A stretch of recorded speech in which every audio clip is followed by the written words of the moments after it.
So hello guys, may buntag sa tanan. So tomorrow is another day, good no. So sugdan na to atong adlaw guys sa pagpanglimpyo. So akong giunan niya among CR diri guys. Kuna siyang gihinluan. So kuna siyang gibot nga powder and gikuskus-kuskus anang kuan guys. Basta kana kong gunitan kay kuan murag di na maayo, charis. So everyday gyud ako na siya ginabuhat guys. So karon na ako nag-video. So mao na siya kuno na siyang gibubuan kay man ako nag kuan kuskus din ha. So diha taud-taud pud guys diha ko sa ilalom ato na siyang brushan kay murag lain na color. Kay kuan murag nanay brown brown. So kay wa naman titig limpyo guys no kita na lang gyud mangunay dire sa tong balay. So dira guys nato na siyang iyabo ang nagpundo nga tubig sa tong planggana guys kay para mailisan siya og bag-o guys. So flowing na din ni diri among tubig guys. Aga-agas-agas lang gyud siya. So nindot diri guys kay kuan abunda ang tubig ba.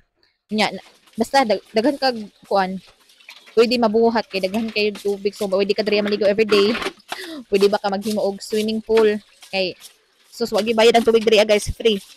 So mao na guys nanglimpyo na pud ko sa atong salo guys kay kuan daghan og balas ba kay gikan siya sa tubig so kani among tubig diri guys kay panghugas lang namo na siya og plato and pangbubo sa CR kay imong ginainom is dumoy kay wa mi ka inom diri nga tubig guys kay maapil man gud ang balas guys sa hose kanang basta kanang digmag-ulan kusog kayong ulan din maapil ang balas and kanang hugaw pud siya ba kay maapil pud ang yuta kay gura gisalad sa kumbana dito sa kuan guys sa bukid so nagkuan lang siya og galon then gisalod niya ang tubig nga mag-agas. So, gibutangan lang niya og bato and net kay para di siya mabutngan og kanang dahon. And mo to nga magsubay na siya diri sa ubos padulong sa amua. So, ang uban guys diri kay ano man sila nagsiminto sila and layo pod ilang gikuhaan sa ilang tubig. So, mo dool raman guys kay panghugas ram ning CR og kuan plato. So, maro to guys, thank you so much for watching. Please follow, like, share, and subscribe to my Facebook account.